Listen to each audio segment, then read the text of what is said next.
nihilo. Ya sebenarnya itu juga lebih agak kesinambungan dengan kepercayaan saya ya. Saya kebetulan Kristen begitu, Mas. Itu aja sih, Mas. Terima kasih. Iya, Mas. Dalam hal ini saya juga sepakat ya. Maksudnya, walaupun saya mengkritik argumentasi kalam, tapi dalam konteks nihilo saya setuju. Karena konsisten dengan keterbatasan. Karena Betul. dalam hal ini Islam dan Kristen kan sama ya, Mas ya. Sama-sama konteks nihilo ya. Yahudi, Betul, Islam, betul. Kristen kan sama-sama begitu. Jadi dalam artian kayak argumen kontingensi, Mas. Itu kan tidak harus berkomitmen pada keterbatasan alam. Leibniz misalkan, itu ya alam itu tergantung, tapi tak terbatas pun ya tidak apa-apa. Itu kontradiksi nanti, jatuhnya kontradiksi. Karena bermain-main dengan ketahinggaan itu juga juga apa ya, berisiko tinggi ya, karena memang absurditasnya seperti itu. Terus Anda kalau pernah bahas ketahinggaan itu, seringkali ketahinggaan itu menggunakan atribut-atribut keterhinggaan. Contoh. Saya tuh pernah lihat video TikTok bagus gitu. Jadi kayak apa namanya itu transisi angka gitu Mas. 10, 100, 1000 sampai kuadriliun, sampai sextiliun, sampai infinite. Betul. Pernah tahu gitu nggak? Iya, Nah, betul, betul. artinya begini, oke, ketahinggaan itu berarti memiliki transisi.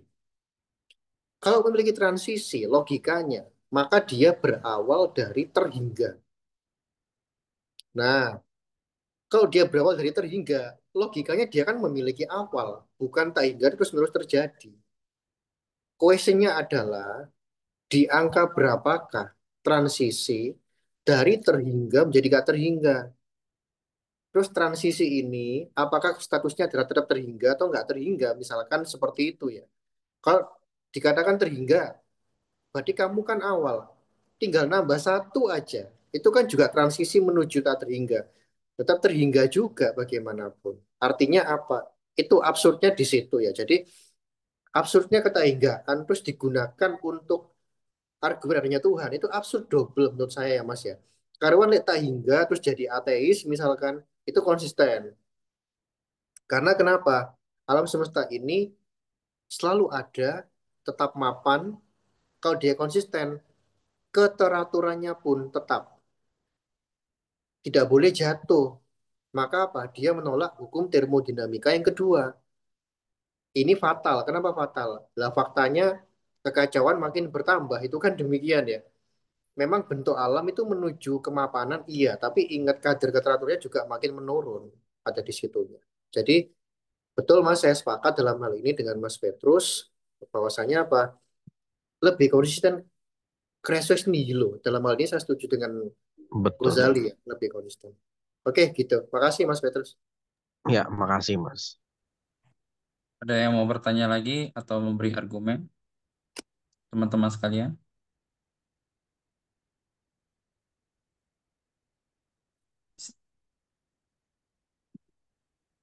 Saudara Sion mungkin mau bertanya. Tadi keren banget sih ya penyampaiannya dari Mas Kiki soal harus ada gitu. Kalau semua ini ada, galaksi ini ada, harus ada eh, sumber awalnya. Tapi gimana Mas Kiki? Kalau semisal nggak harus ada sumber awal, menurut Mas Kiki gimana? Gimana kalau sumber awalnya dia bukan pada Tuhan, dia lebih kepada zat, dia lebih kepada materi, dia lebih kepada eh, ya hal-hal seperti itu, lah. Senyawa itu gimana? Oke. Pertanyaan yang bagus ya Mas. Makasih. Jadi ini nggak lepas dari ini Mas. Harus berangkat dari kajian tentang realitas itu sendiri. Kajian tentang alam itu sendiri. Jadi memang kalau kajian di sini itu lebih pada ke apa sih kausalitas itu, apa sih keteraturan itu, apa sih kekacauan itu. Tiga aspek ini menjadi titik perdebatan antara teis dan ateis. Kausalitas tentu jadi titik perdebatan utama karena kenapa? Apakah alam terhingga atau nggak terhingga? Terus juga bicara keteraturan. Apakah teratur itu adalah desain atau cuma kebetulan? Bagaimana masalah kekacauan yang terus bertambah? Itu tiga aspek itu bulat di situ aja kalau bicara asal-usul alam ya. Nah, kenapa kok harus berhenti kepada Tuhan? Ini sebenarnya juga berangkat dari tiga kajian tadi itu, Mas. Tiga kajian ini apakah mengarah pada keterbatasan atau tidak? Jika mengarah pada keterbatasan, keterbatasan alam dan keterbatasan semua yang mungkin ada ya, ya maka dia otomatis berhenti dan dia berawal dari eksistensi yang mutlak. Kita boleh kok menyebut Tuhan, menyebut pencipta itu boleh, nggak harus menyebut Tuhan itu nggak harus kok. Itu kan bahasa agama saja.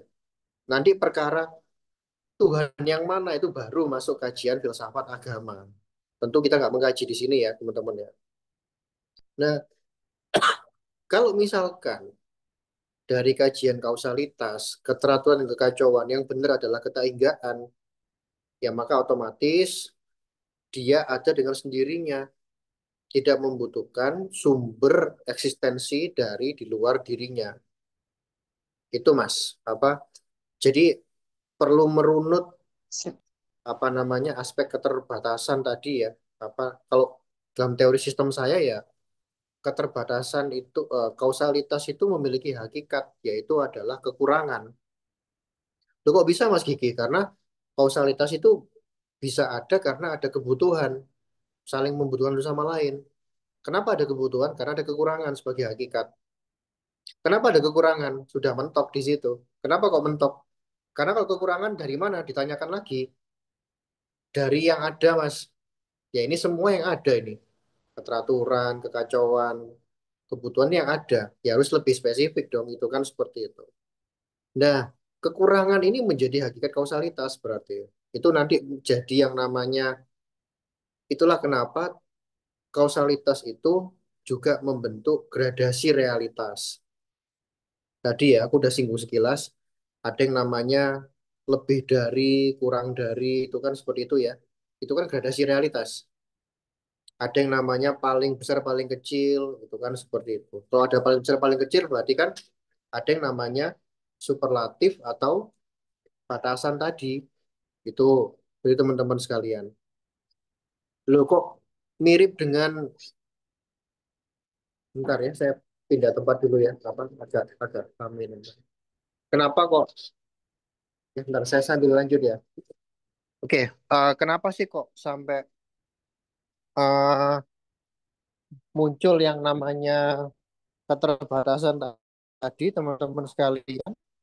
Karena bagaimanapun itu adalah dari kajian kekurangan tadi dan juga aspek kebutuhan dan juga adanya tadi ya superlatif tadi ya paling besar dan paling paling kecil tadi. Oke, sebentar saya cari tempat. Mohon maaf, ponakan saya nangis. Betul gitu. Nah, wait. Oke, oke. Nah, jadi itu teman-teman sekalian. Terus, oke adanya keterbatasan. Lah, keterbatasan itu sebenarnya membingkai yang namanya keteraturan.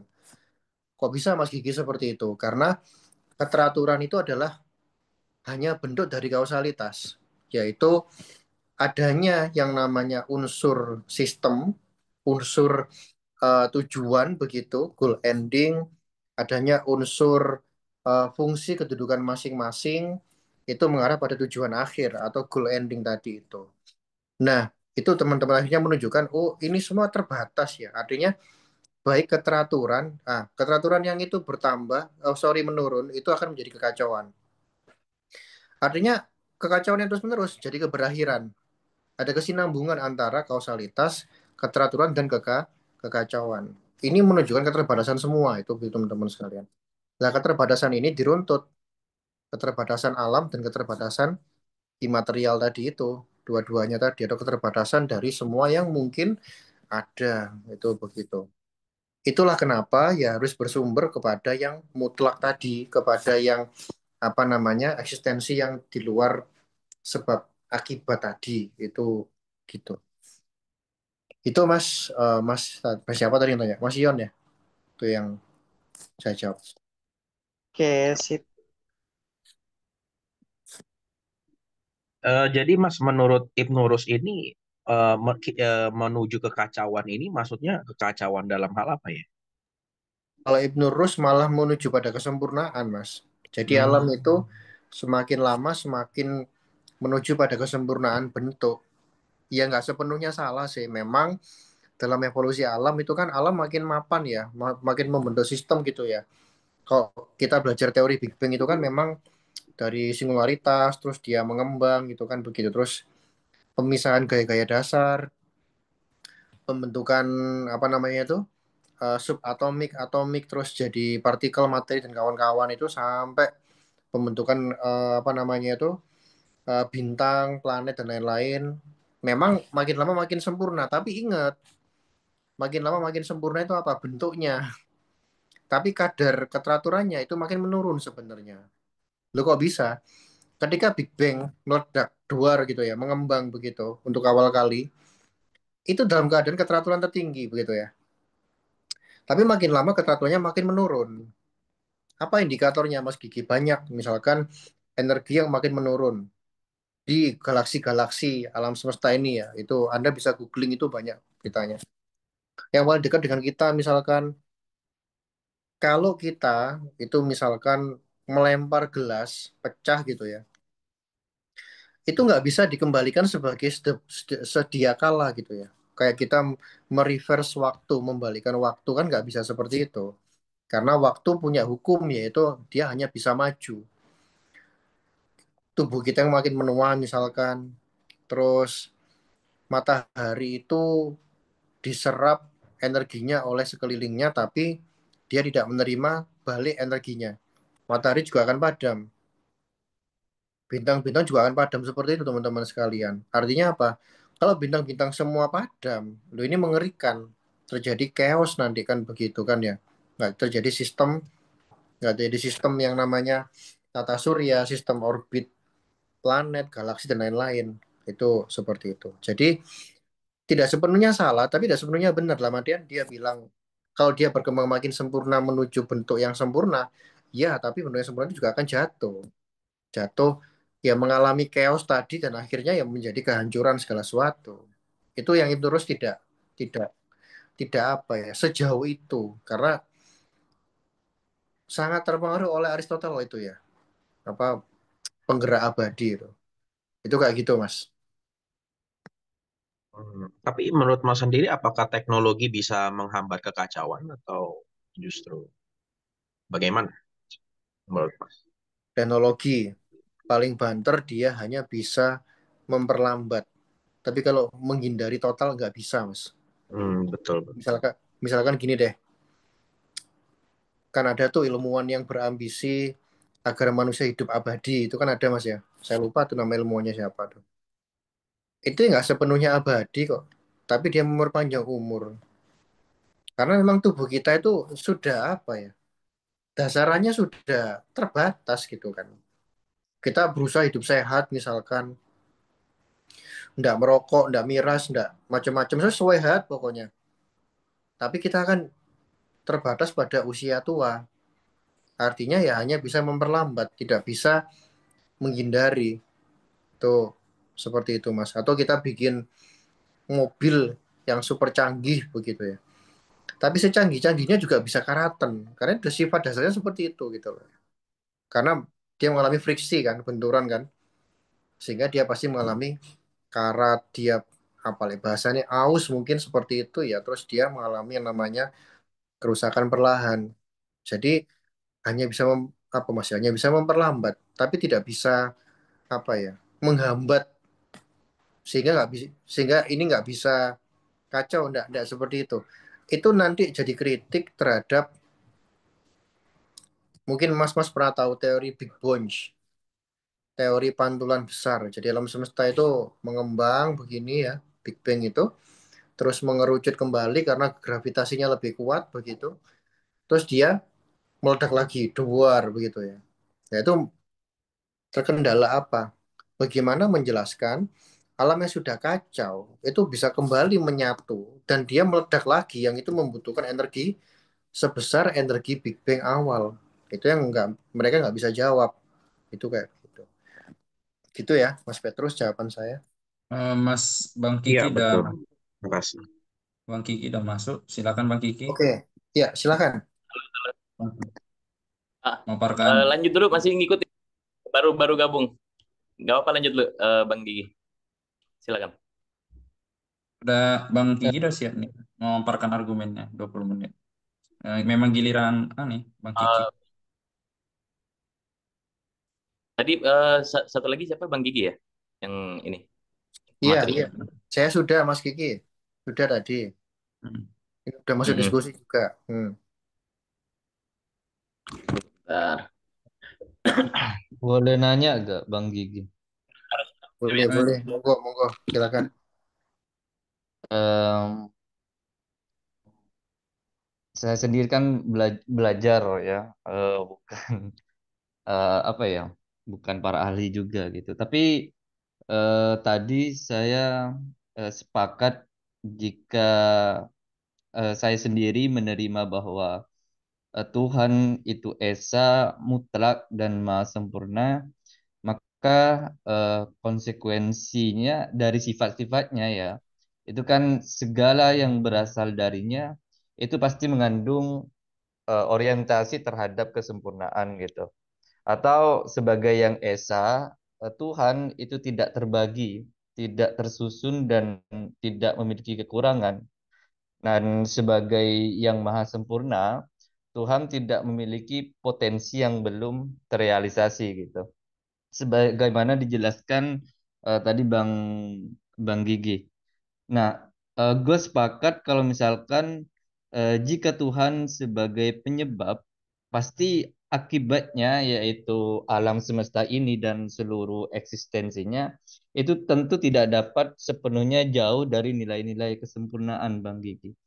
Sebab ya menurut saya sendiri ya, pikiran saya sendiri tidak mungkin penyebab yang sempurna itu melahirkan akibat yang sepenuhnya cacat gitu atau sia-sia atau yang tadi yang dikritik bahwa justru alam semesta semakin kacau gitu.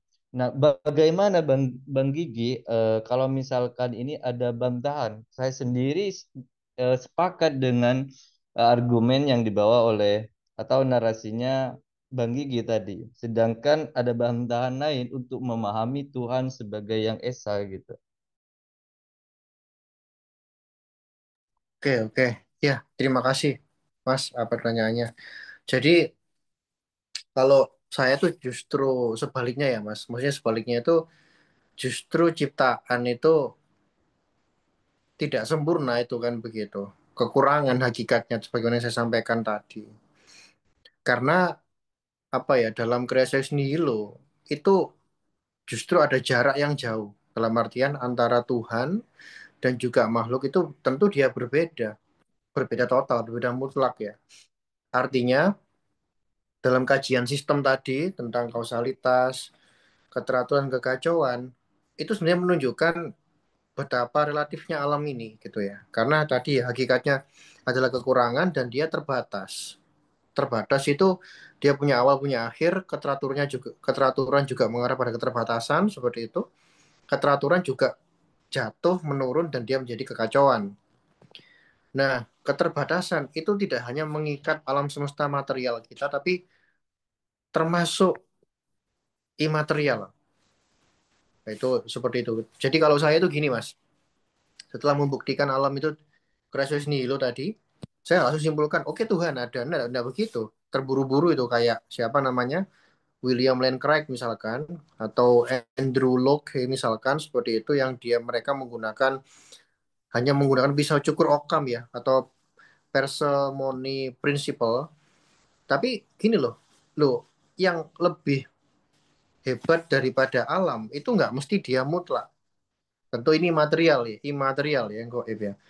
Maka ada kemungkinan-kemungkinan apakah imaterial ini tak terbatas misalkan atau ya terbatas jumlah apa terbatas tapi dia berawal itu seperti itu. Nah, sudah dibuktikan bahwasanya yang terikat kausalitas itu juga bersifat terbatas. Artinya, paling banter, paling mentok, jika ada kemungkinan imaterial sekalipun, dia juga terbatas. Itu yang membedakan saya dengan argumen kontingensi, argumen kalam itu di situ, Mas.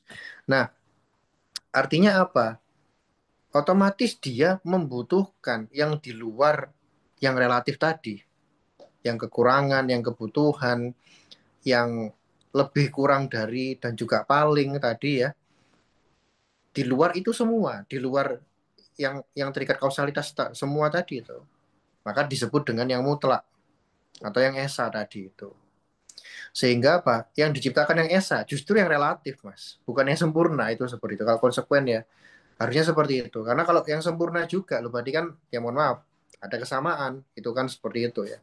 Artinya adalah, mungkin makna sempurna adalah teratur. Saya setuju.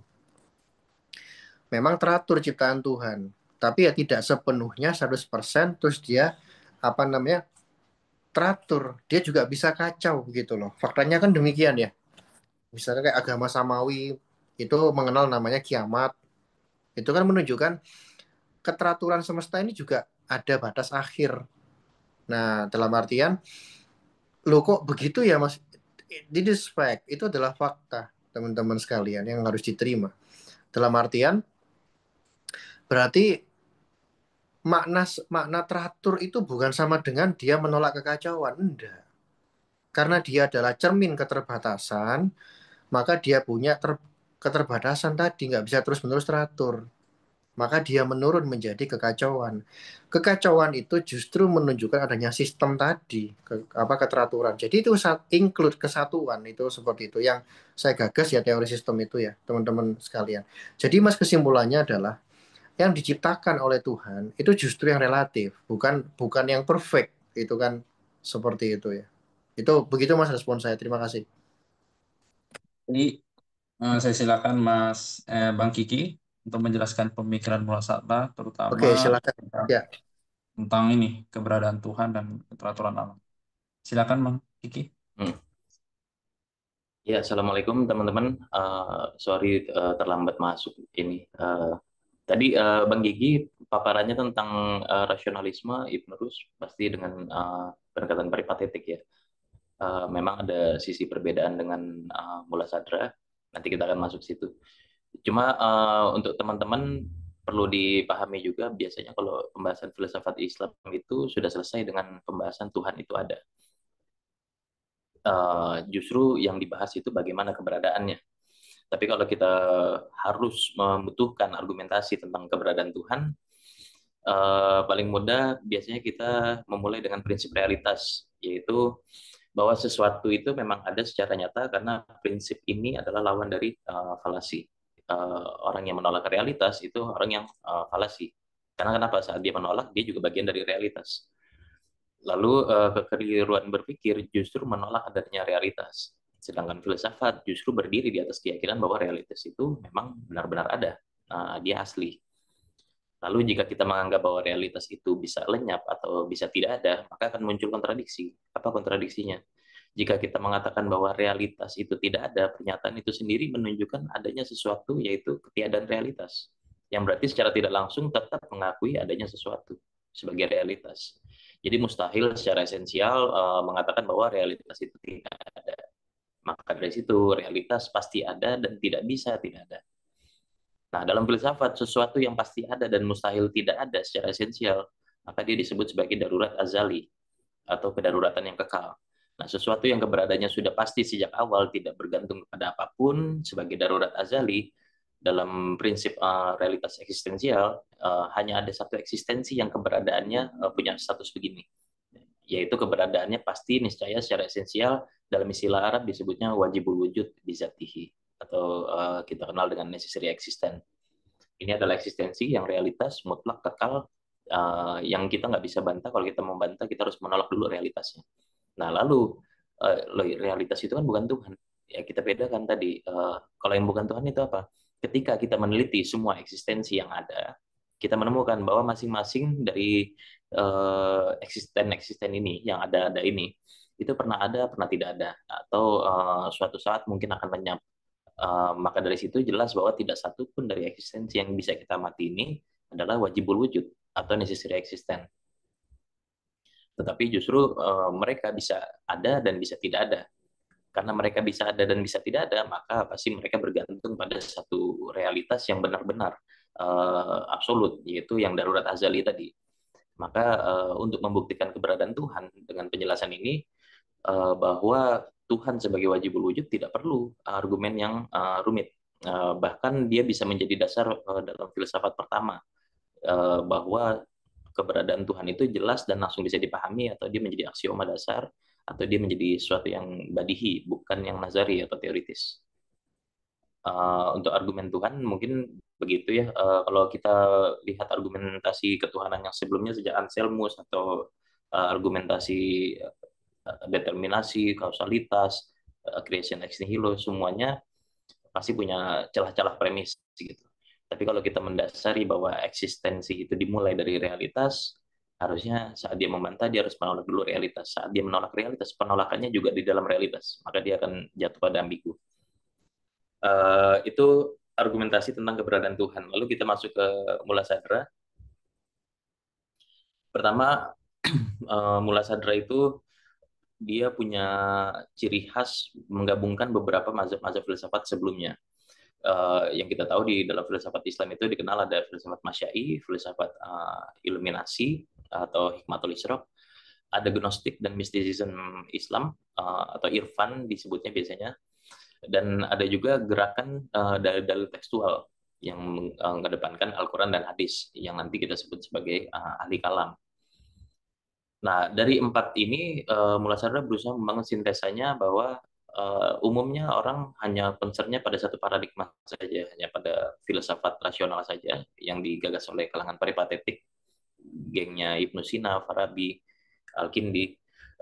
Begitupun juga setelah mengalami kritikan dari Surawardi, Surawardi juga bisa dianggap penerus dari gerakan Al-Ghazali, cuma dia tidak membawa ke ilmu kalam sunni, tapi Surawardi tetap membawa ada pengalaman irfani dan ada pengalaman filosofis. Maka dikenal sebagai filsafat iluminasi atau hikmatul isyraq.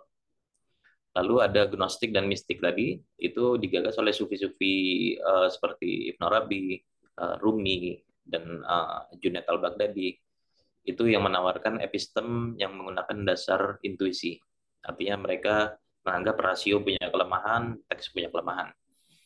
Di samping tiga mazhab tadi, tentu yang mazhab paling mayoritas adalah mazhab kalam yang mengedepankan dalil-dalil tekstual atau dalil nakli ya, seperti Quran, hadis, terus metodologi riwayat. Jadi dalam kerangka utama Mulasarda memperkenalkan sistem perjalanan 4 tahapan dalam filsafat atau 4 perjalanan jiwa. 4 perjalanan jiwa itu digagas perjalanan pertama sebagai perjalanan dari makhluk menuju Tuhan. Orang mikirnya normal aja. Setiap orang yang menyembah kan juga perjalanan menyembah menuju Tuhan. Tetapi aspek yang ditawarkan di sini agak sedikit berbeda. Karena kenapa?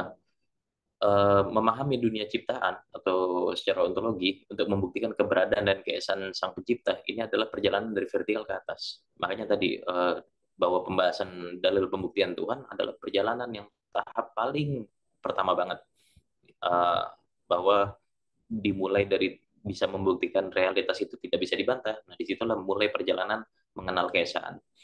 Lalu perjalanan kedua itu perjalanan bersama Sang Pencipta di dalam Sang Pencipta. Nah, di sini setelah sampai kepada Tuhan, seorang pejalan atau jiwa seseorang itu akan berkelana untuk memahami nama-nama Tuhan, sifat-sifat Tuhan, hakikat-hakikat Tuhan yang terdalam. Tentu di sini bukan lagi digunakan akal atau rasio, tapi digunakannya lebih ke zauk atau kasyaf. Atau kasyaf itu ketersingkapan realitas. Nah, perjalanan ketiga dari pencipta menuju makhluk. Di sinilah memahami bagaimana alam semesta tercipta dan terpancar melalui emanasinya, gradasinya dari Tuhan. Dan ini adalah perjalanan vertikal ke bawah dengan membawa cahaya Tuhan. Nah, disinilah pribadi-pribadi yang telah tercerahkan, yang telah biasa disebutnya seorang pejalan atau pesuluk, membawa nilai-nilai ketuhanan, nilai-nilai kebenaran, dan turun ke masyarakat. Lalu terakhir perjalanan keempat, yaitu perjalanan bersama Sang Pencipta di dalam makhluk. Di sini memahami seluruh manifest-manifest Tuhan dalam seluruh ciptaan. Bahwa kita tidak lagi melihat ciptaan-ciptaan ini sebagai ciptaan-ciptaan, tetapi bahwa seluruh entitas yang ada yang bisa kita amati adalah manifest-manifest dari setiap ciptanya. Dan peran manusia sempurna, karena ini perjalanan terakhirnya atau insan kamil, sebagai pemandu bagi sesama makhluk untuk menuju kembali kepada Tuhan. Jadi kalau kita rinci, perjalanan pertama ini disebutnya tadi Asfar Arba, 4 perjalanan akal. Jadi fondasi dari keseluruhan bangunan filsafat Mulasatra yaitu membahas tentang hukum-hukum umum tentang eksistensi, tentang keberadaan. Jadi keberadaan bukan hanya keberadaan Tuhan atau keberadaan selain Tuhan, tapi keberadaan itu sendiri bagaimana. Itu fokus filsafatnya Mulasatra, yaitu tujuannya untuk membangun sebuah sistem ontologi tentang filsafat yang kokoh sebelum melangkah ke tema-tema lain, baik itu tema teologi maupun tema-tema epistemologi. Tunggu sebentar, ngopi dulu. Oke, jadi Mulasatra memulai perjalanan atau pendahuluannya dengan pembahasannya hakikat ilmu atau hikmah. Hikmah dalam bahasa Arab maksudnya filsafat sama ya. Jadi sering disebut hikmah, orang biasanya anti sama filsafat tapi menerima hikmah. Ini juga karena di tradisi Islam yang tadi mayoritas itu kalangan kalam yang dalil tekstual, yang seringkali menganggap filsafat itu sesat, kafir, sehingga mereka tidak menggunakan istilah falsafah tapi menggunakan istilah hikmah. Jadi keutamaan filsafat transenden yang ditawarkan oleh Mulasatra, dia mengkritik pendekatan para filosof sebelumnya, baik kalangan Al-Masyai maupun Hikmatul Isyraq, Paripatetik dan Iluminasi, yang dianggapnya kurang lengkap karena tidak menyatukan proses demonstrasi rasional atau burhani dengan penyingkapan spiritual atau jalur mistik kasyaf. Begitu juga dengan penguatan dalil-dalil Al-Quran atau dalil-dalil wahyu. Konsep yang dibawa pertama kali dalam filsafatnya adalah prinsip eksistensi dalam kemendasaran eksisten, bahwa ini perdebatan filsafat yang umumnya sampai hari ini orang masih membahas ini, mana yang fundamental antara esensi dengan eksistensi. Mulasatra menggagas tentang asalatul wujud, artinya kemendasaran eksistensi, bahwa esensi adalah kopian atau tiruan dari eksistensi. Ini adalah pilar utama atau kontribusi paling revolusioner dalam filsafat Mulasatra. Kenapa? Karena Mulasatra menegaskan bahwa yang benar-benar nyata dan fundamental di alam semesta adalah eksistensi itu sendiri. Adapun esensi dalam bahasa Arab disebutnya mahia. Itu kita sebut sebagai keapaan. Dari kata ma, apa, hia, dia. Keapadiaan atau keapaituan, mahia. Cuma kalau dalam bahasa filsafat kita kenal sebagai esensi. Misalnya kemanusiaan dari seseorang manusia, kekudaan dari kuda, kekursian dari kursi, itu mahiyah seluruhnya. Itu hanyalah sebuah konsep mental yang diabstraksikan dari eksistensi atau dari wujud. Sehingga esensi tidak memiliki realitas yang independen, tapi dia menumpang pada wujud esensi-esensi itu. Contoh sederhananya saat kita misalkan membayangkan sebuah cahaya yang menembus kaca. Cahaya itu menembus sebuah kaca yang berwarna, sehingga kita sebut sebagai esensi. Realitas yang sesungguhnya kan adalah cahaya itu. Sedangkan warna-warni pada kaca, merah, biru, hijau, kuning, oranye, itu hanyalah batasan-batasan dari penampakan cahaya tersebut. Sehingga tanpa cahaya, warna itu nggak pernah ada. Warna itu bergantung pada cahaya. Demikian pula tanpa eksistensi, esensi manusia, esensi batu, esensi kursi, esensi alam semesta, itu hanya konsep kosong. Bahwa setiap esensi harus menumpang dulu pada eksistensi supaya dia bisa dianggap sebagai realitas. Apa implikasinya? Jadi pandangan ini mengubah total cara pandang terhadap realitas pada filsafat filsafat sebelumnya, yang fokus filsafat beralih dari pembahasan esensi. Para filsuf sebelumnya kan baik Masyai atau Hikmatul Isyraq fokusnya semua membahas tentang esensi. Begitu juga dalam filsafat Kristen, filsafat Helenis, semuanya fokus pada esensi. Tetapi Mulasatra membahas bahwa justru eksistensi yang umumnya dianggap sebagai sifat dari esensi menjadi fundamental Jadi total di balik semuanya, esensi jadi tidak yang utama. Karena Sadra memulainya dari eksistensi dulu. Tapi ini jangan langsung buru-buru dikaitkan dengan Sartre atau Heidegger ya.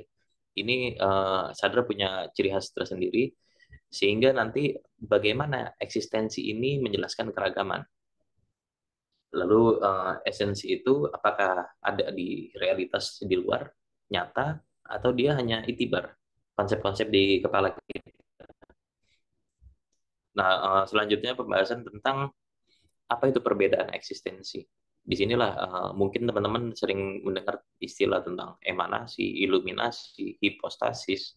Sadra menggunakan istilah gradasi eksistensi atau dikenal sebagai taskikul wujud. Jika eksistensi adalah satu-satunya realitas, lalu mengapa kita melihat banyak perbedaan, banyak keragaman? Mulai Sadra menjawab bahwa meskipun eksistensi adalah sebuah realitas yang tunggal, hakikat yang satu-satunya, dia memanifestasikan dirinya dalam ragam tingkatan, dalam ragam intensi.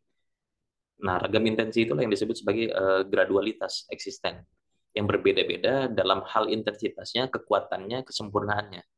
Eksistensi bukanlah sesuatu yang sama rata di semua entitas. Eksistensi berbeda-beda pada intensinya, tapi bukan pada eksistensinya. Jadi pada eksistensi kita bisa melihat perbedaan, sekaligus di dalam eksistensi kita melihat kesamaan, karena eksistensi itu sebagai ketunggalan. Jadi samanya sebagai eksistensi, bedanya pada intensitas eksistensinya. Lalu kalau kita melihat bahwa analogi cahaya misalnya, eksistensi dapat diibaratkan seperti cahaya. Ada cahaya matahari yang sangat terang, ada cahaya bulan yang lebih redup, ada cahaya lilin yang paling lemah. Semuanya adalah cahaya, satu hakikat cahaya. Tetapi mereka berbeda dalam intensitasnya. Ada yang redup, ada yang kuat, ada yang sedang. Nah, dalam hierarki eksistensi, dalam intensi eksistensi ini, Mulai Sadra membangun hierarki realitas. Mulai dari eksistensi yang paling lemah, yang disebut materi pertama atau hail, atau hayula kalau dalam istilah Arab, sampai pada eksistensi yang paling sempurna, yang paling tinggi, yaitu Tuhan, yang disebut sebagai wajibul wujud atau necessary existence, yang merupakan wujud murni tanpa batasan esensi sama sekali. Jadi untuk membedakan antara Tuhan dengan yang bukan Tuhan, saat dia bercampur dengan esensi, bagi Mulai Sadra, langsung dia bukan Tuhan.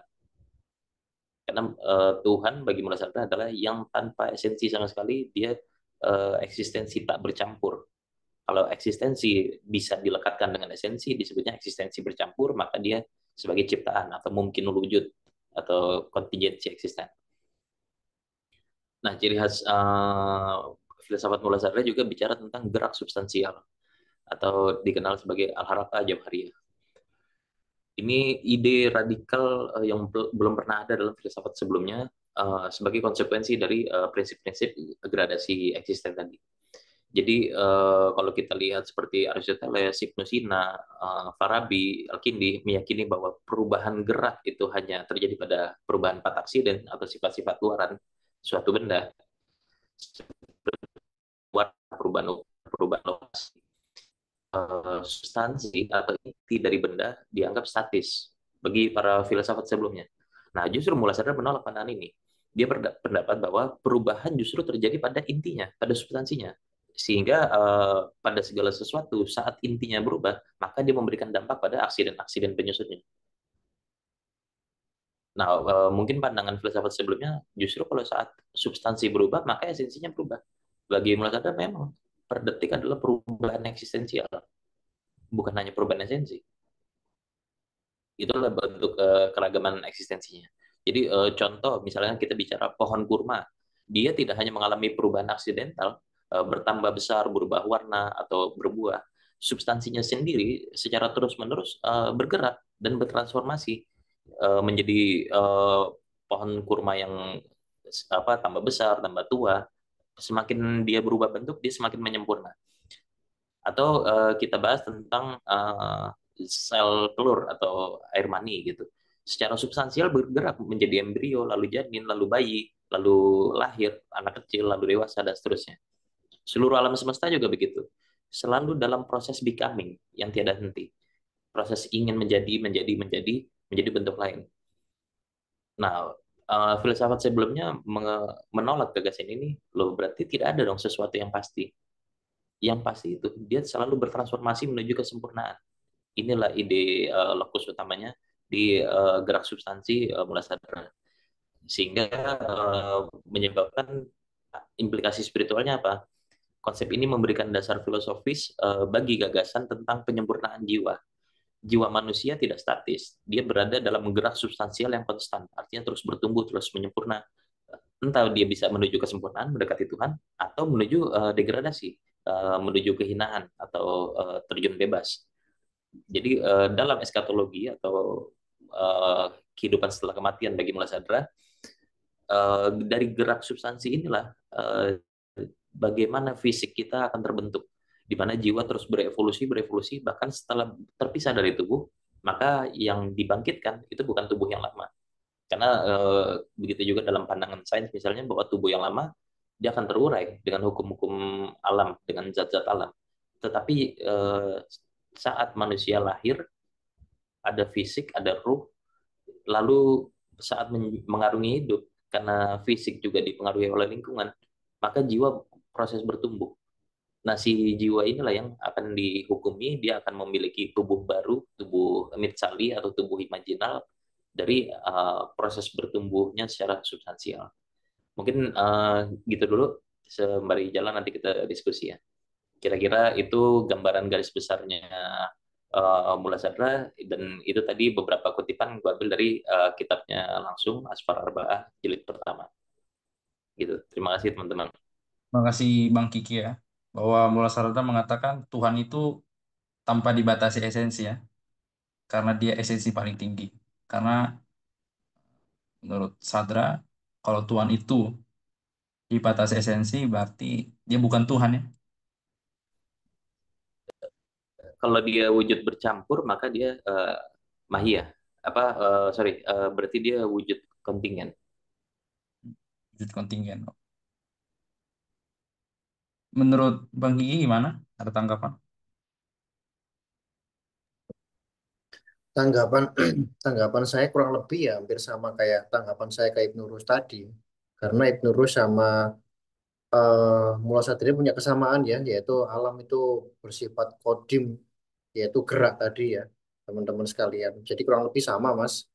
Apa kritik saya kepada Ibnu Rus dan Mula Sadra. Ada satu mungkin ini saya mungkin kelewat atau gimana ya. Kalau masalah Mula Sadra itu kan juga dia nggak semata-mata filsafat ya, tapi ada ilu, iluminasinya ya. Yaitu kalau nggak salah begini, ada ucapan begini ya.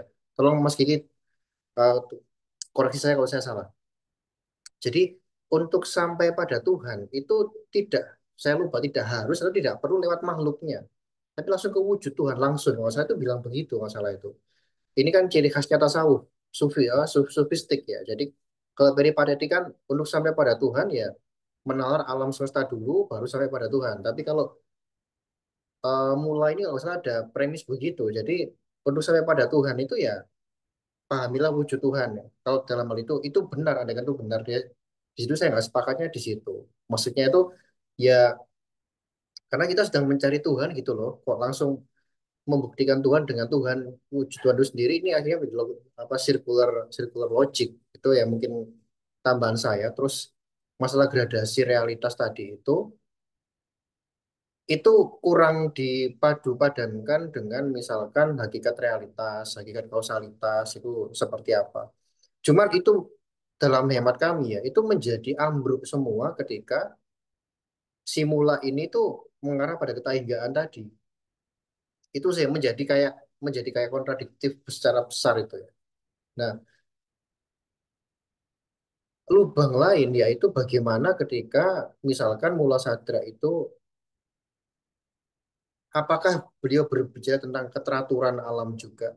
Tapi setahu saya Mula Sadra itu cenderung argumen imkan wujud ya, argumen kontingensi ya, dekat di situ ya. Itu juga perlu dibahas dalam artian melewati sekat-sekat rumpun argumen kosmologi dan teleologi itu juga perlu dibahas secara kesatuan sistem. Kurang lebih begitu sih Mas komen saya terhadap eh, Mula Sadra ini. Walaupun ya unik karena menggabungkan antara filsafat, tasawuf, tasawuf dan juga iluminasionisme. Kalau saya kan filsafat doang nih, itu seperti itu. Quran aja nggak saya pakai dalam membuktikan adanya Tuhan. Karena apa? Saya takut logika berputar. Itu begitu. Karena saya belum membuktikan adanya Tuhan, tapi saya pakai Quran itu logika berputar nanti. Itu itu gitu sih apa komentar saya, Mas Setiawan. Makasih.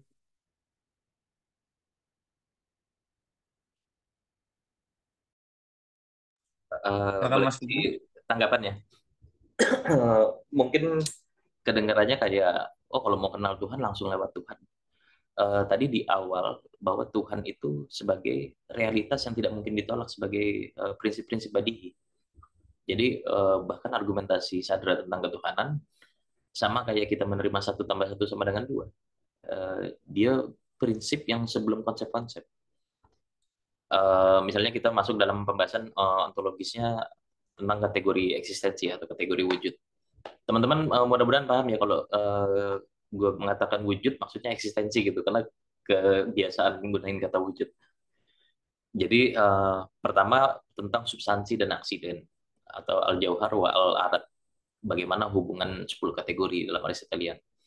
Jadi Mula Sadra membahas 10 kategori Aristotelian, 1 substansi dan 9 aksiden sebagai kuantitas, kualitas, tempat, waktu, dan lain-lain melalui kacamata filsafat wujud. Bagi dia, substansi dan aksiden bukanlah 2 jenis wujud yang berbeda secara fundamental. Sebaliknya, mereka adalah modus atau tingkatan yang berbeda dari satu hakikat wujud yang bergradasi, yang taski. Nah, ini agak khas kalau di filsafat paripatetik umumnya, membedakan antara jauhar dan arat atau substansi dan aksiden. Bagi Mula Sadra, dia tidak berbeda. Dia hanya intensi eksistensinya yang berbeda. Lalu aksiden misalnya, warna merah pada sebuah apel memiliki eksistensi, tetapi wujudnya atau eksistensinya adalah eksistensi yang sangat lemah dan sepenuhnya bergantung pada eksistensi substansi apel itu sendiri. Jadi aksiden itu wujud, substansi itu wujud, esensi itu juga numpang sama wujud. Nah, dia cuma kualitas-kualitas yang berbeda. Bagi Mas Sadra, substansi adalah wadah bagi aksiden. Jadi kebergantungannya total aksiden kepada substansi. Itu yang dia gagas. Lalu bicara potensialitas dan aktualitas. Al-Quwa fi al-fil. Jadi konsep potensi dan aktus itu Sadra mengintegrasikan secara mendalam dengan teori gerak substansial tadi, harakat Jauhariyah. Jadi setiap benda di alam materi ini pada inti substansinya terus-menerus bergerak dari kondisi potensi atau al-quwa menuju kesempurnaan aktual atau fiil. Jadi biji adalah pohon dalam potensi. Jadi proses pertumbuhannya adalah gerak substansi menuju aktualitasnya sebagai pohon. Nah, pandangan ini diperkuat dengan bahwa alam semesta adalah sebuah proses dinamis yang bertujuan atau teleologis. Sehingga bukan sekumpulan benda statis yang kebetulan ada, tapi dia punya hierarki perjalanan gitu. Lalu jembatan menuju Tuhan dalam teori kausalitasnya misalnya Mula Sadra, dia menggagas bahwa konsep kausalitas itu hubungan antara ilah dan makhluk, sebab dan akibat, bukan seperti 2 entitas terpisah. Ada sebab sendiri, ada akibat sendiri. Tetapi biasanya kan orang menggagas yang satu memberi keberadaan kepada yang lain, umumnya begitu. Nah, dalam pandangan Sadra, dia punya teori kausalitas yang khas, yaitu akibat tidak memiliki eksistensi independen sama sekali. Eksistensi sebuah akibat hanyalah manifest atau bayangan atau sinar yang lebih rendah dari eksistensi sebabnya. Sehingga hakikat dari akibat adalah kebergantungannya yang total dan secara senantiasa, secara niscaya kepada sebab itu sendiri. Lalu kalau kita lihat analogi yang populer, misalnya hubungan ini seperti matahari dan sinarnya. Sinar matahari tidak memiliki realitas sendiri yang terpisah dari matahari. Seluruh wujud sinar adalah berasal dari matahari. Dia adalah modus-modus keberadaan matahari itu sendiri, bukan terpisah. Implikasinya, jika seluruh alam semesta adalah akibat atau makhluk, maka eksistensinya hanyalah sinar atau manifest dari wujud pertama. Jadi keterpisahan antara Tuhan dan alam semesta itu hanya ilusi, nggak pernah ada. Nah, disinilah sedikit dekat dengan cara pandang Irfani atau mistiknya Ibnu Arabi yang menganggap bahwa yang eksis itu hanya Tuhan, yang lain hanya bayang-bayang. Nah, kalau bagi Mula Sadra tidak. Yang eksis itu eksistensi, ketunggalan. Tetapi yang selain Tuhan apa? Kebergantungan itu sendiri atau kopulatif. Jadi kita bukan berstatus sebagai predikat, tapi status kita adalah saat subjek ingin menghubungkan dengan predikat, harus ada kopula. Nah, kita adalah wujud kopulanya itu, wujud kebergantungan. Lalu pembahasan tentang puncak perjalanan pertamanya, misalnya tadi pembuktian eksistensi Tuhan yang ditanya sama Bro Gigi, dia menyebutnya pembuktian kaum sidikin atau pembuktian kaum yang rasional. Jadi meskipun argumen ini punya banyak versi, Mula Sadra dianggap sejauh ini paling kuat dalam argumen Burhan Sidikinnya atau argumen filosofisnya, karena sepenuhnya didasarkan pada prinsip-prinsip ontologisnya tanpa perlu meminjam premis-premis dalam ilmu fisika atau argumen gerak lah gitu. Alur logikanya begini kira-kira. Premis pertamanya bahwa realitas eksistensi itu nyata, tidak bisa diragukan. Ini adalah kebenaran yang paling mendasar yang kalau kita tolak ini semuanya harus bubar. Lalu premis kedua, realitas eksistensi ini seperti yang kita lihat di alam memiliki gradasi. Karena kenapa? Perbedaan itu nyata. Ada eksistensi yang lebih kuat, ada eksistensi yang lebih lemah. Ada yang lebih sempurna, ada yang lebih tidak sempurna. Ada yang lebih independen, ada yang lebih bergantung. Premis selanjutnya, seluruh eksistensi bergantung kepada seluruh eksistensi yang bergantung atau semua makhluk secara kolektif membentuk satu realitas kebergantungan murni atau kopulatif tadi. Jadi mereka dalam hakikatnya adalah kemiskinan eksistensial atau fakir al wujud. Jadi kesimpulannya, kemiskinan dan kebergantungan murni ini secara logis meniscayakan adanya sumber yang merupakan kekayaan murni yang tepat digantungkan dan dia adalah kemandirian absolut. Jadi sumber ini pastilah tingkat tertinggi dari realitas eksistensi yang tidak bergantung kepada apapun. Nah, inilah yang disebut sebagai eksistensi niscaya atau wajibul wujud. Jadi dari kesimpulannya Mullah Sadra tadi mengukuhkan bagaimana prinsip-prinsip ontologinya bahkan untuk membuktikan Tuhan, lalu membangun teori kausalitasnya tentang yang kuat dan yang lemah, sebab dengan akibat, yang potensi dan yang aktual. Lalu dia menyelesaikan perjalanan pertama bahwa bagaimana manusia mengenal Tuhan pertama kali melalui eksistensi, bukan melalui yang lain. Kebanyakan orang kan melalui argumen gerak, argumen esensi. Nah, di sini Mullah Sadra benar-benar pure argumentasi ketuhanannya membahas dari wujud atau eksistensi. Begitu, Bro Gigi.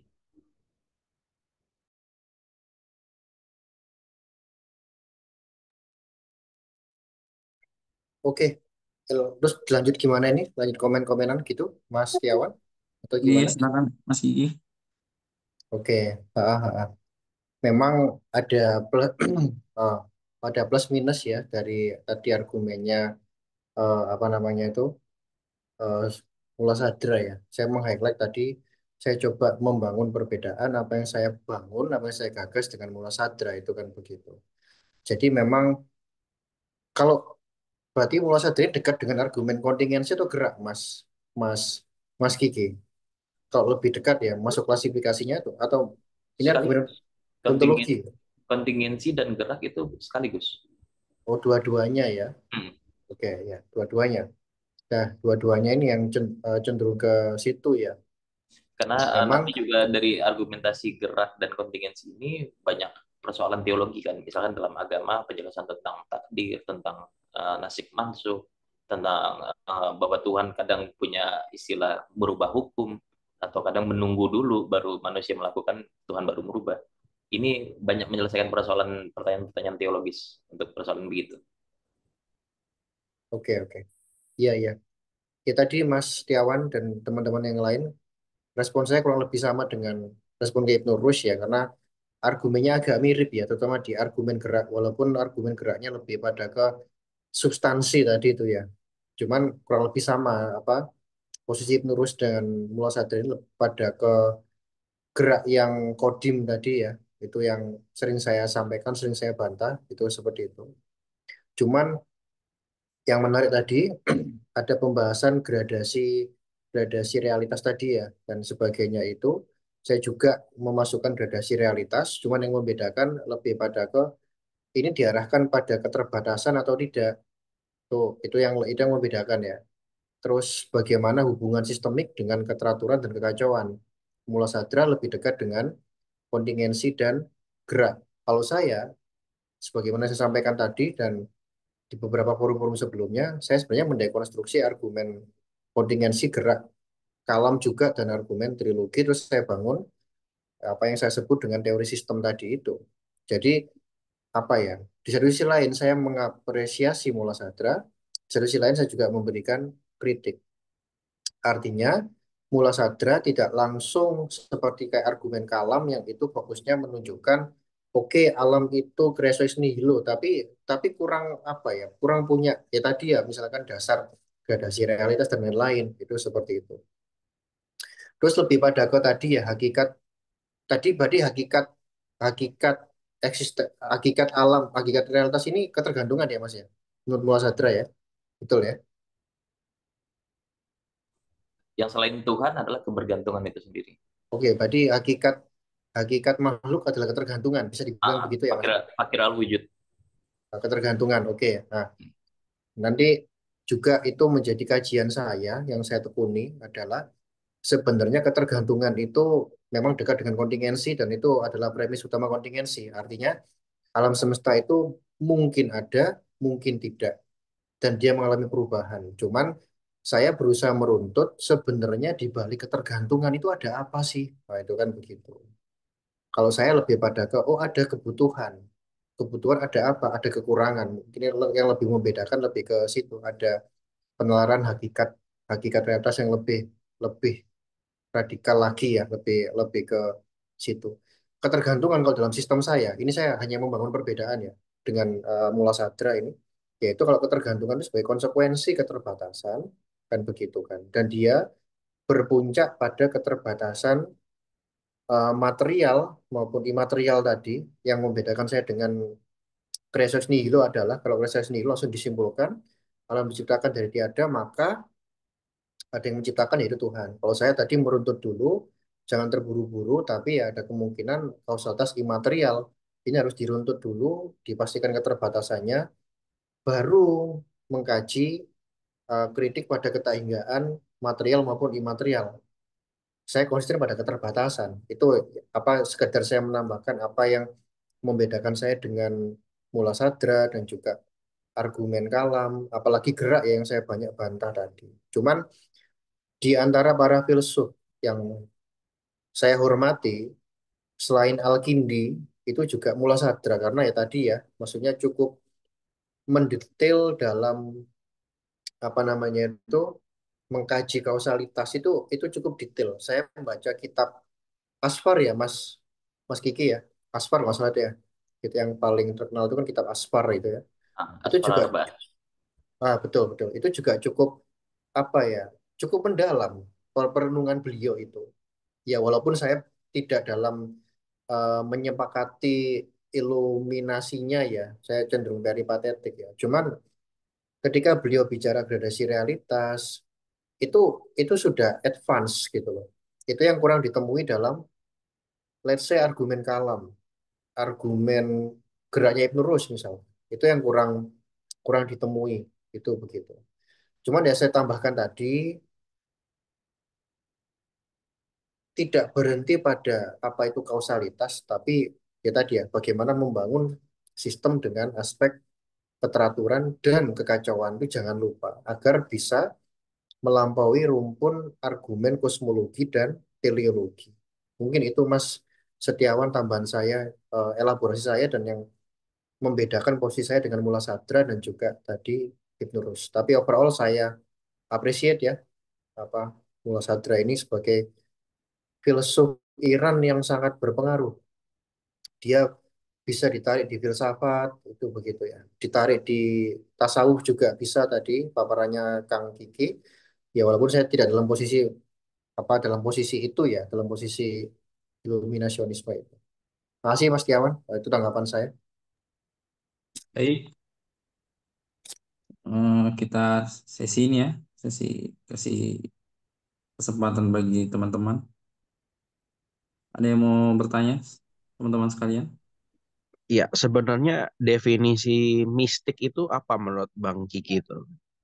Secara filsafat Ibnu Rus tadi atau Al-Ghazali. Iya, mistik, mistik sesuatu yang misteri, sesuatu yang terselubung, sesuatu yang tidak bisa sepenuhnya. atau tidak bisa ditangkap oleh akal. Namanya aja misteri ya. Berarti kan sesuatu yang tidak terungkap, sesuatu yang belum terungkap.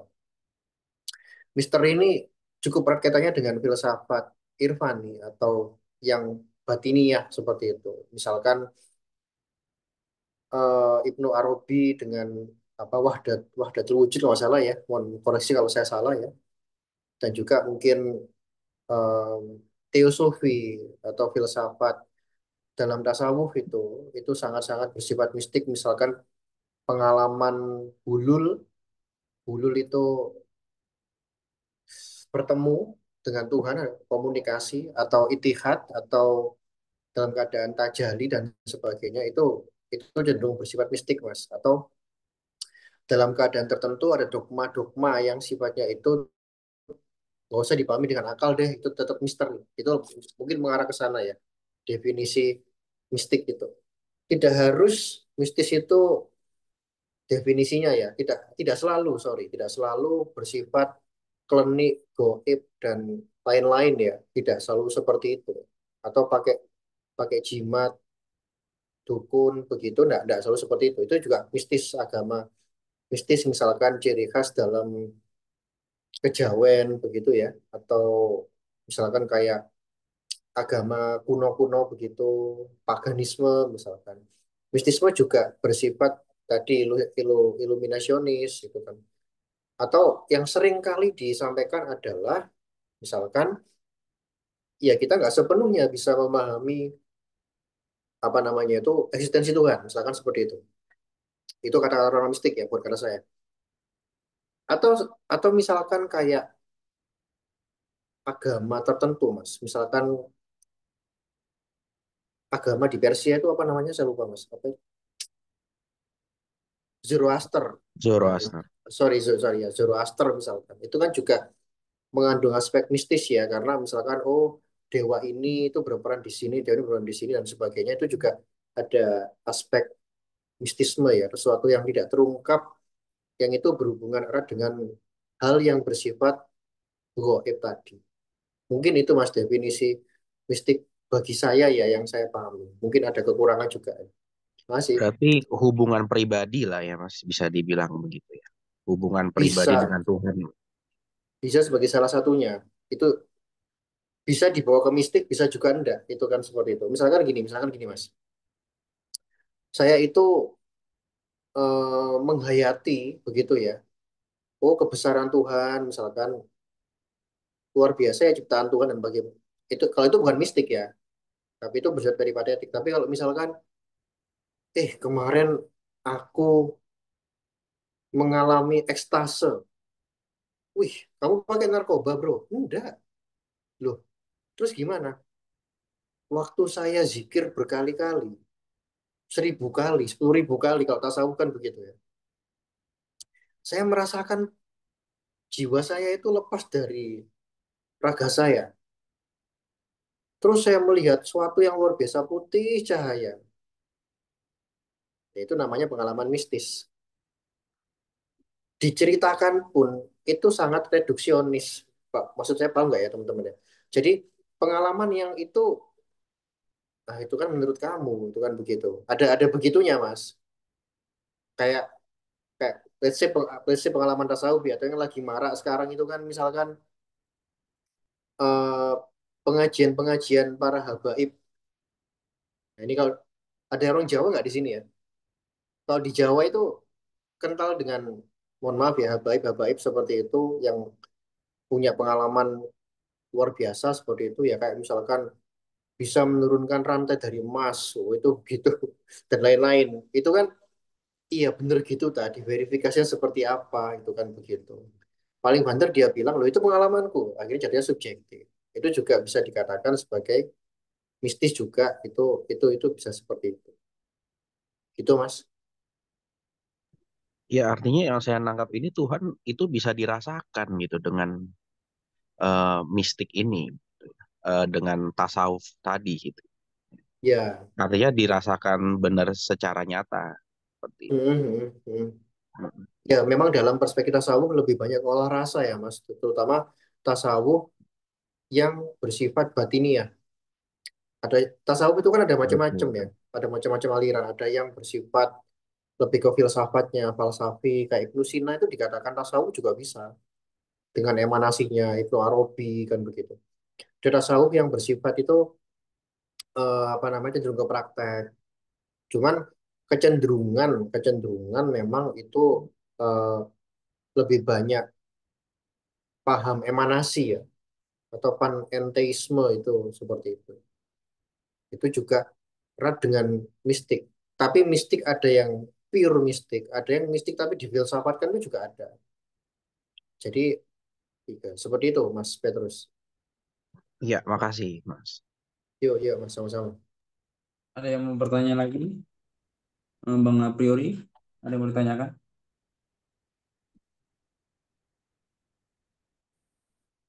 Mungkin Sion, Fed Up, Ubermans, ada yang mau ditanyakan? Nggak ada? Baik. Kalau Bang Kiki nih ya, kalau Sadra itu memandang hukum kausalitas itu bagaimana?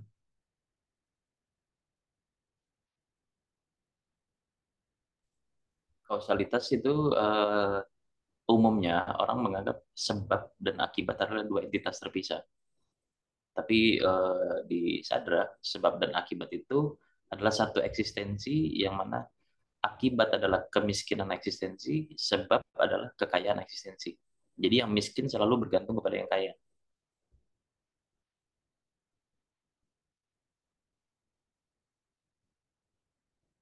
Jadi seperti cahaya yang lemah, dia bergantung kepada cahaya yang kuat. Selalu gitu. Kalau kita terapkan pada manusia itu sendiri gimana? Kita lihat bahwa kayak kita saat harus dilahirkan dari orang tua dari orang tuanya lagi. Itu kan hukum sebab akibat. Karena apa? Awalnya kita tidak memiliki keberadaan mandiri, kita hanya berupa potensi kan. Lalu juga kalau kita antar sesama misalnya, kita selalu bergantung kepada orang yang misalkan guru, dengan kita mendapatkan pengetahuan dari dia, itu kita mengalami pertumbuhan substansial. Makanya pertumbuhan substansial itu bagi Sadra bukan hanya gerak, tapi pengetahuan adalah bagian dari gerak eksistensial. Jadi hari ini saat kita belum mengetahui, tapi setelah kita mengetahui, kita sudah bukan kita yang berapa detik yang lalu. Kita selalu berubah per detiknya. Ini tentu berbeda dengan eksistensi yang tetap. Kan Ibnu Sina pernah menolak ini juga. Kalau dengan bertambahnya pengetahuan kita berubah, berarti nggak ada yang bisa ditetapkan sebagai sesuatu. Nah, bagi Mula Sadra memang sesuatu itu tidak real. Yang real itu eksistensi. Mas Kiki, boleh saya tanya Mas? Siap? Mas, apakah Mula Sadra juga eh, memegang emanasi sebagaimana Ibnu Sina dan Al-Farabi, Mas? Nah tadi pengen paparin itu sih, mungkin belum masuk ke situ ya. Kalau kita lihat dari para titik awal itu kan mengambil dari Neoplatonik. Jadi dimulai dari Ya, Al-Kindi, benar. Farabi, Kita tahu. menggagas tentang 10 perjalanan akal. Nanti di perjalanan 10 ada akal mustafat, di situlah posisi Ya. Jibril. Tapi antara satu dengan yang kedua seperti kayak ada rangkap-rangkapan sendiri-sendiri gitu. Akal pertama nggak terhubung dengan akal kedua gitu, kayak masing-masing. Tapi saling bergantungnya sudah dijelaskan. Nah, kritik ini dilakukan oleh Surawardi. Dalam mazhab iluminasinya, dia mengatakan bahwa dia tidak terbatas hanya 10, tapi terus memanjang seperti cahaya. Makanya Surawardi menggunakan argumentasi cahaya bahwa dia adalah perjalanan dari terang menuju gelap, gitu. Bahwa yang ada cahaya yang mengiluminasi. Nah, di sini konsep rangkap sudah dihilangkan. Dan Surawardi juga mengkritik peripatetik dalam segi epistemologi, terutama bagaimana cara kita mengetahui sesuatu. Dalam peripatetik kan masih menggunakan logika Aristotelian, bahwa dengan kita menentukan genus, diferensia, aksiden umum, aksiden khusus. Bagi Surawardi, aksiden pada sesuatu sehingga dia mengindividuasi itu ada ratusan ribu. Gagal saja satu kita sebut, maka dia gagal terindividuasi. Dia tidak spesifik, tidak host. Maka yang ditawarkan oleh Surawardi adalah untuk mengetahui sesuatu tidak bisa melalui jalur husuli atau korespondensi, tapi kita harus mengalami musyahadah. Karena backgroundnya Surawardi adalah seorang Irfan yang masuk ke alam peripatetik. Dia juga mengatakan untuk masuk ke filsafat saya harus selesai dulu peripatetik, baru bisa memahami filsafat saya. Makanya di Iran itu nanti dikembangkan mazhab iluminasinya Surawardi ini, tapi dengan penguatan peripatetik oleh Mirdamat. Nah, Mirdamat juga punya partner. Mirdamat seorang iluminasi, partnernya Mirdamat itu namanya Mirvandersky. Mirvandersky ini seorang peripatetik, Ibnu Sina, tapi juga seorang sufi. Dia belajar sampai ke India. Nah, mereka tandem berdua lah. Inilah dua manusia ini yang menjadi guru dari Mullasadra. Makanya Mullasadra menggabungkan antara peripatetik dan iluminasi. Nah, di Mullasadra yang banyak diambil tentang gradasinya, tentang emanasinya itu emanasinya Surawardi, bukan emanasinya Ibnu Sina. Tetapi dikembalikan tidak menggunakan lagi terminologi cahaya karena cahaya adalah mahia. Sedangkan menurut Mullasadra yang fundamental kan eksistensi. Jadi yang bergradasi adalah eksistensi. Nah, begitu juga hubungannya dengan kalangan Irfan misalnya. Mullasadra hampir tidak ada kritiknya kepada Ibnu Arabi. Nah, kalau kita lihat perdebatan antara Ibnu Arabi dengan Ibnu Rus, mungkin pernah tahu Bro Gigi, saat Ibnu Arabi ditanyakan satu hal yang paling sulit, apakah alam semesta ini juga Tuhan? Jawaban Ibnu Arabi, iya sekaligus tidak. Nah, inilah iya sekaligus tidak adalah masuk pada epistemologi mistik. Karena dia melampaui tata bahasa dan tata logika gitu kan. Nah, kalau Mullasadra menyatakan dalam epistemologinya bahwa saat kita ingin mengetahui sesuatu adalah kesatuan antara yang mengetahui dan yang diketahui. Gagasannya disebut itihad akil mamakul. Bahwa saat kita mengetahui sesuatu tidak cukup hanya proses menangkapnya sebagai konsep-konsep, tapi dengan jalur mahabbah, jalur cinta, bahwa kita proses menjadi sesuatu itu, maka kita mendapatkan pemahaman dari sesuatunya. Ada proses kesatuan. Nah, Ibn Arabi dengan Mullasadra ada yang sama di tentang ketunggalan eksistensi. Irfan-Irfan sebelumnya atau tasawuf sebelumnya menganggap eksistensi itu tetap rangkap, sehingga ada gagasan yang namanya hulul dan ittihad. Hulul itu adalah saat Tuhan bersemayam di alam semesta, sedangkan ittihad adalah saat makhluk ini mencapai kesempurnaannya menyatu kepada Tuhan. Mungkin ini yang di Nusantara banyak dipahami sebagai manunggaling kaula Gusti. Tapi Ibnu Arabi dan Mullasadra menganggap eksistensi dari awal tunggal. Kita menangkapnya beragam karena kita melihat realitas secara partikular, bagian per bagian sebagai konsep-konsep. Makanya di epistemologinya Mullasadra dia membagi antara pengetahuan itu makulat, ada makul awal dan makul sani. Makul sani dibagi dua, ada makul sani mantiki dan makul sani falsafi. Makul awal adalah sesuatu yang bisa kita lihat, dia punya substansi di luar, bisa ditunjuk. Sedangkan makul sani, dia tidak punya substansi di luar. Yang makul sani ada dua, yang makul sani mantiki, dia untuk menghukumi konsep-konsep hanya ada di mental, sedangkan yang makul sani falsafi, dia hanya ada di konsep, tapi untuk menghukumi luaran. Contohnya yang makul sani mantiki, misalnya kayak kita sebut sebab, akibat, umum, khusus, kategori, itu nggak ada barangnya di luar, tapi dia untuk menghukumi pikiran. Tapi kalau yang makul sani falsafi, dia untuk menghukumi makul awal, yang substansinya ada di luar, tetapi membandingkan dengan wujudnya, dengan eksistensinya. Misalnya air, lalu karena eksistensinya masuk kepada rumah, maka dia dikatakan banjir.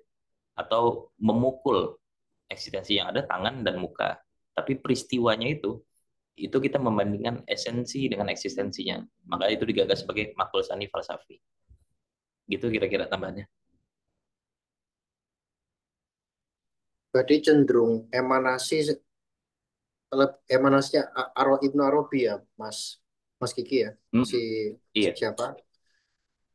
Cuman nggak terlalu ini, Mas. Kalau saya baca beberapa ulasan loh ya, ulasan kayaknya emanasinya Moussa Sadri nggak terlalu famous ya, daripada misalkan kayak gradasi realitasnya, terus tadi masalah ekstensi dan mahia, terus apa based on wujud gitu kan begitu ya.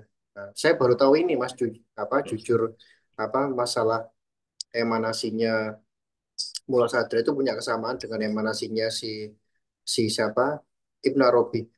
Mas nanya lagi boleh ya? Saya Boleh. Berarti gini Mas, Siap. untuk modus penciptaan alam menurut siapa namanya Mullah Sadra ini kalau saya bantu konstruksikan ya. itu dia memancar gitu dari Tuhan, terus dalam gerak abadi begitu ya Mas? Bisa disingkat begitu nggak kira-kira? Jadi gerak itu adalah gerak abadi bahkan sampai jiwa sudah terlepas dari tubuh, dia tetap mengalami menyempurna. Oh Nah, iya iya. proses menyempurna itu adalah bagian dari eksistensi yang tunggal itu, bagian dari Tuhan. Oke oke. Yang itu ya Mas, apa sebenarnya ini satu satu kesatuan, cuman ini ya beda apa intensitas masalah ya. Beda intensitas Beda wujud. intensitas. Ya betul ya, Hmm. wujud Sama seperti manunggal air cuma. panas dan air dingin. Oh iya Itu iya. intensitas yang berbeda kan. Terus analogi matahari itu ya. Jadi Apa matahari? untuk menyelesaikan wahdatul wujud di satu sisi, tapi dia juga menerima perbedaan, keragaman kan. Makanya kalau kita mau Oke. cari-cari bedanya Mullah Sadra dengan Irfan apa? Kalau Irfan itu hanya menganggap yang wujud hanya Tuhan, tapi bagi Mullah Sadra, loh kita ini ada, kita ini merasakan keberadaan real. Nah, Iya iya. makanya Nah, konsep gradasi ini untuk menyelesaikan problem filosofis. iya iya oke. Ya makasih Mas. Ya saya tanya ini memang untuk ini aja memperkuat perbedaan posisi saya dengan Mula Sadra itu seperti itu. Makasih makasih. Siap. Sip sip. Oke, lanjut gimana lagi, Mas Tiawan? Eh, ada mau nanya teman-teman? Atau Ya, biar ini gimana? kesimpulan saya ya. Kesimpulan saya, logika yang bisa sampai ke Tuhan itu cuma logika mistik sebenarnya. Kesimpulan saya. Makasih.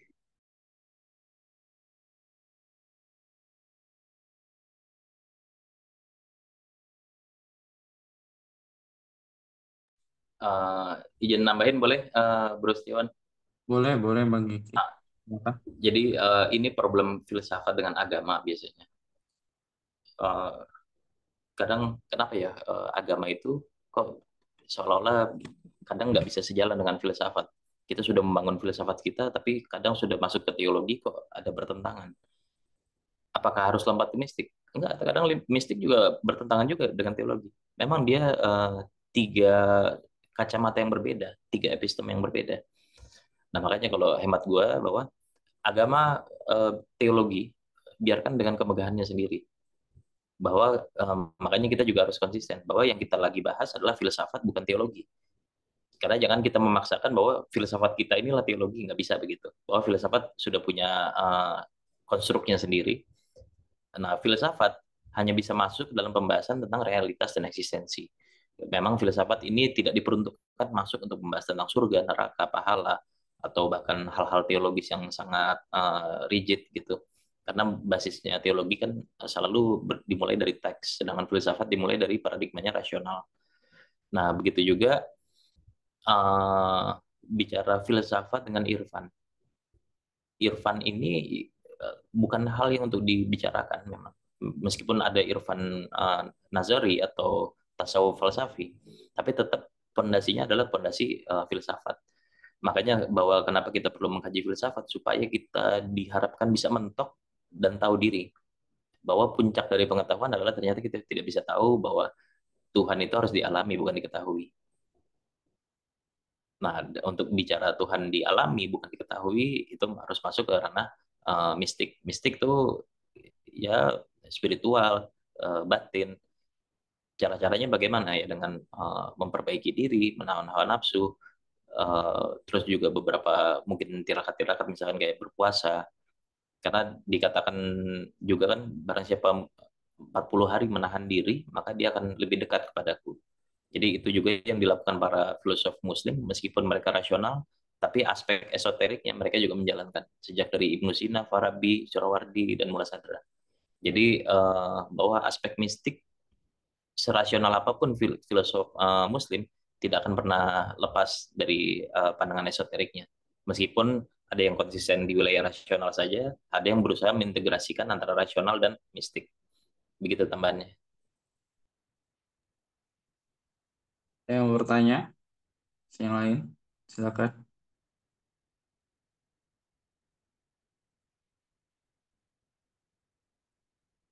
Ada? Oke, berarti diskusinya udah selesai ya, Bang. Eh, tinggal diskusi santai. Mau nggak Bang Gigi? Lanjut diskusi santai gitu.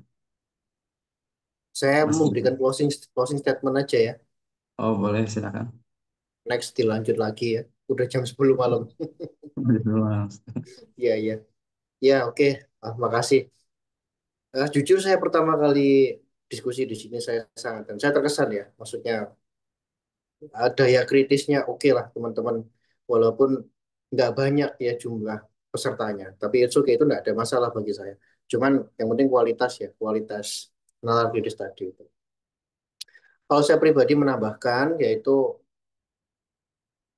saya itu kan dalam hal ini penggiat penggiat pendekatan sistem ya, corak sistem itu kan sebagaimana yang teori yang saya gagas, teori sistem kosmotrilogi itu sebagian saya sudah sampaikan di sini. Next, monggo kalau mau dibahas atau mungkin teman-teman juga bisa lihat apa webinar di YouTube itu udah banyak, silakan, atau disertasi saya juga download gratis juga bisa. Jadi kalau saya pribadi itu bagaimana berangkat dari keresahan dalam kajian argumen adanya Tuhan itu kok tidak ada ya atau belum ada teori sistem. Lu kan sudah ada Mas itu teorinya Jasir Auda, terus ininya rumun teleologi. Saya menyebut itu bukan sistem karena kenapa?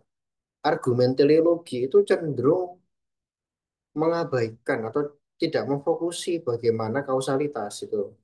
Apalagi masalah kekacauan itu tidak cenderung dihindari atau nggak dibahas ya.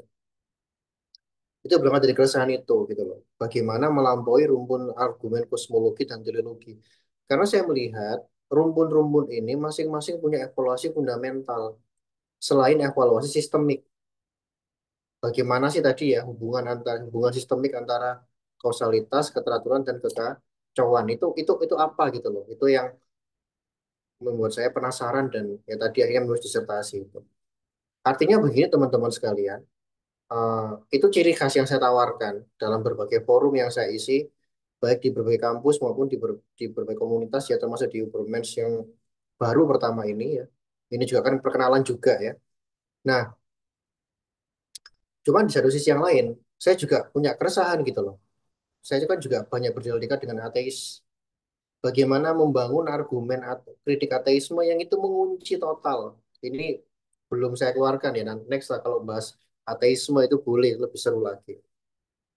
Itu sih yang membuat saya resah dan akhirnya saya coba menggiatkan corak sistem dalam filsafat ketuhanan itu seperti itu. Dan tentu berbeda dengan corak sistemnya Jasir Auda dan kawan-kawan itu.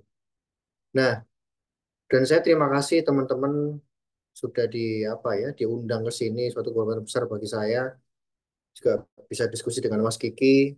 Saya salut Mas dengan apa ilmu panjenengan juga kita bisa banyak diskus karena banyak banyak insight dan juga akhirnya kan saya berasa ujian disertasi lagi, Mas. Itu begitu.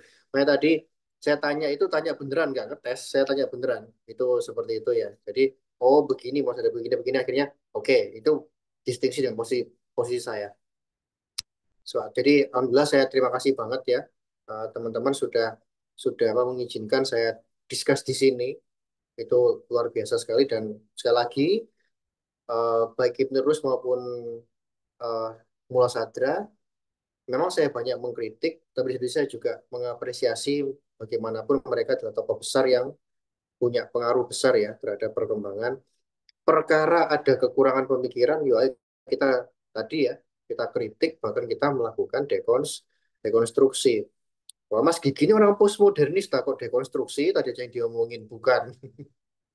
Saya itu malah anti posmo, teman-teman. Karena saya mendekonstruksi ya, pasti ada pijakan objektif itu harus ada namanya rekonstruksi, itu seperti itu ya. Nah, kenapa demikian? Agar harapannya filsafat kita itu berkembang, maju, itu ya, filsafat Indonesia ya, teman-teman sekalian. Sehingga terakhir, sebenarnya filsafat spiritual itu tidak berkontradiksi kok. Itu seperti itu ya. Filsafat itu memberikan fondasi untuk spiritual yang lebih baik, bukan spiritual kosong atau spiritual yang bersifat subjektif, bersifat dogmatis dan lain-lain ya, bukan seperti itu. Artinya dua-duanya ini ya sinkron, satu kesatu padanan, nanti menghasilkan yang namanya akhlak yang baik dan integritas yang baik. Karena filsafat itu juga memberikan yang namanya kan cinta kebijaksanaan, bukan stop pada pemikiran, tapi ya akhlak yang baik, moral yang baik. Moral yang baik akan berbuah menjadi apa? Kontribusi yang baik. Artinya filsafat itu sebenarnya punya kontribusi besar bagi pembangunan peradaban. Sayangnya, saya highlight Indonesia itu mohon maaf, negara yang belum ramah dengan filsafat. Betul ya teman-teman ya? Belum ramah dengan filsafat. Lihat aja fokus riset STEM, Science, Technology, Engineering, and Mathematics, prioritas. Nggak pernah presiden bilang, kita menghidupkan filsafat Indonesia. Oh, nggak ada. Paling-paling belajar filsafat ditanyain kerjanya apa nanti. Nah, itu begitu. Kita masyarakat itu masih masyarakat yang positivistik sekali, teman-teman sekali. Jadi, ini filsafat itu punya peran yang besar ya. Mohon maaf saya mengarah ke sana agar teman-teman tetap bersemangat belajar filsafat. Dan tadi, kenapa saya tanya di awal, ini kuliah filsafat teman-teman? Enggak, Mas. Kuliah hukum, kuliah ini. Tapi kita filsafat itu luar biasa sekali. Ya, itu yang saya salut dengan teman-teman dan komunitas lain ya. Saya juga mesti puji demikian ya dengan konsistensi seperti ini. Oke, itu mungkin closing statement dari saya, Mas Tiawan. Terima kasih. Assalamualaikum. Terima kasih Mas. Bang Kiki silakan closing statement. Bang Kiki silakan. Iya, untuk closing statement-nya bahwa itu tujuannya bahwa filsafat yang lebih penting adalah filsafat bagaimana dia menjadi aktualitas atau menjadi cara hidup. Kita belajar konsep-konsep, bukan konsep-konsep itu tujuan, tapi konsep-konsep itu adalah alat-alat kita. Nah, begitu juga harapannya bahwa di Indonesia bisa berkembang anak-anak muda, filsafatnya bukan hanya sekedar ikut-ikutan atau bukan sekedar kutip-kutip tokoh-tokoh untuk gertak-gertak orang kan, tapi justru dari masing-masing tokoh semua harus kita kritisi. Bukti bahwa kita memahami bentuk filsafatnya dan bukti bahwa kritik itu kan bukti kehadiran Tuhan. Kita dikasih akal. Makanya dengan mengkritik membuktikan kita memahami. Begitupun kayak Mula Sadra, dia bukan anti kritik. Kita lihat bahwa hari ini melahirkan 3 gelombang baru Neo Sadrian. Ada yang menerimanya secara total, ada yang memberikannya kritik dan penguatan, ada yang justru membantahnya habis-habisan. Kayak Gulam Reza Fayuzi hari ini, itu justru filsafatnya membantah total Mula Sadra, tapi justru malah bisa diterima oleh kalangan sains di Iran hari ini. Ya begitulah perkembangan filsafat, bahwa kita terus bertumbuh menyempurna, ya mudah-mudahan dengan filsafat kita bisa memajukan cara anak-anak muda berpikir begitu ya. Gitu aja, terima kasih semuanya. Bang Gigi juga terima kasih. Baik, terima kasih ya semuanya Bang Gigi sama Mas Kiki ya. Luar biasa apanya. Eh, Pemikiran Inmurus dengan Mula Sadra ya. Terima kasih semuanya teman-teman yang sudah hadir. Telah setia menemani dari awal sampai akhir. Jadi bagaimana Ubermans? Ada kalimat closing statements. Kalau kita Ubermans.